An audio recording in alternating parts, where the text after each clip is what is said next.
如果菲律宾的下一届总统是一个美国人操纵的傀儡，那么南海的局势，南海群岛的局势可能会发生相当程度的恶化，但是要转化成真正的战争，可能性还是非常小的。各位网友大家好，欢迎来到包明说。这期话题我们说的是菲律宾增强海空军实力，我们要警惕大选之后中菲关系可能生变。在杜特尔特担任菲律宾总统期间，中国和菲律宾之间的双边关系经历了一段比较好的时期。随着杜特尔特任期即将结束，美国、日本和菲律宾国内的反华势力又在蠢蠢欲动。目前呢，围绕南海主权问题，这三方采取了一些非常不明智的行动。因此我们很可能会面对中菲关系再一次走向低谷的情况。中国和菲律宾之间的主要分歧就是南沙群岛当中的一部分岛礁的归属问题。自古以来整个南沙群岛都是中国的领土，这是毫无疑问的。但是南海周边那些国家提出了非法的领土和领海要求，其中菲律宾的地位比较特殊，因为它是美国的殖民地，和美国有着长期的军事同盟关系。在相当长的一段时间里面，在挑衅中国南海主权这个问题上，菲律宾一直扮演着马前卒的角色。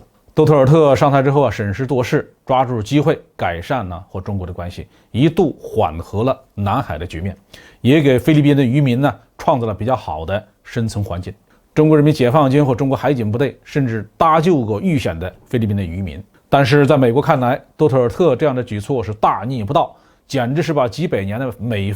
菲主仆关系扔到垃圾桶里去了。所以美国不但想方设法地阻止杜特尔特和他的女儿参选总统，还发动自己的盟友向菲律宾提供各种各样的军事援助以及海警装备，一副要打持久战的样子。在这其中，日本起的作用是非常的恶劣。日本三菱造船有限公司正在为菲律宾海警制造2艘全新的多功能巡逻船，2022年的上半年将全部交付，完全比照日本海上保安厅的船只的建造，将成为菲律宾海警最大最先进的船只。另外，作为美国在西亚地区的主要盟友之一，约旦也向菲律宾提供了2架陈旧的眼镜蛇攻击直升机。此前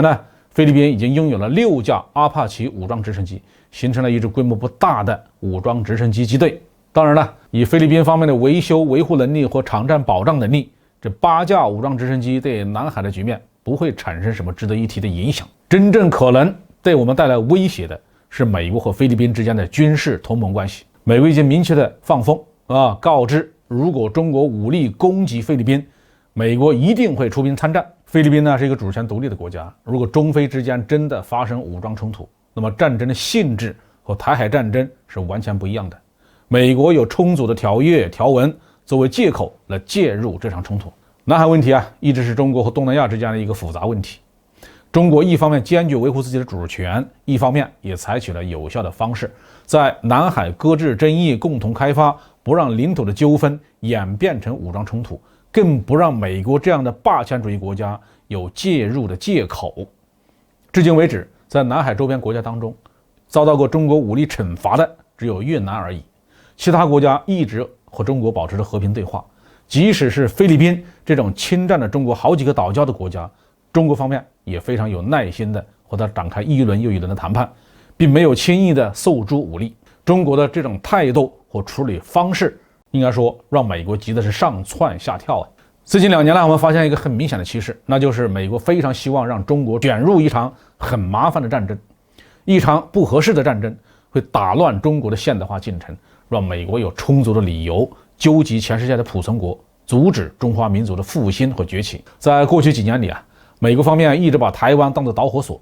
希望能够引发台海战争，让这场战争在不利于中国的条件下爆发。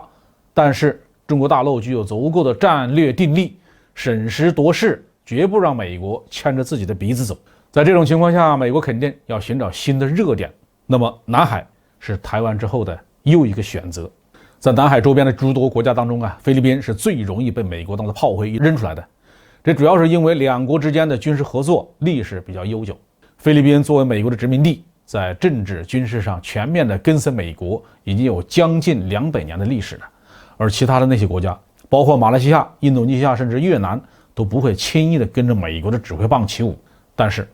从美国对于菲律宾的所谓的支持的力度可以看出来，美国也没有什么诚意真正的会去保卫菲律宾。菲律宾所得到的军事援助，从总量上来说是非常微弱的，想用这一点装备挡住中国人民解放军海军的强大火力，那是绝不可能的。或许美国想要制造的就是一个悲情的场面一个弱小的国家被中国打得满地找牙，那么美国在国际社会上就会号召一场全面的制裁，是不是就有充足的理由了呢？菲律宾会不会上美国的当？从过去几十年的历史来看呢，即使菲律宾不是杜特尔特这样的政治家执政，也没有傻到直接挑衅中国人民解放军海军的程度。中国和菲律宾之间确实发生过海警船的对峙、水炮互射这样的场面，菲律宾当局还曾经多次抓捕中国的渔民。但是要想把这种小规模的事件升级成一场真正的海战，那也是不符合菲律宾方面的意愿的。即使菲律宾的政治不是那么亲民，执政当局也不会拿自己的脑袋开玩笑。所以我们基本上可以预测，如果菲律宾的下一届总统是一个美国人操纵的傀儡，那么南海的局势，南海群岛的局势可能会发生相当程度的恶化，但是要转化成真正的战争，可能性还是非常小的。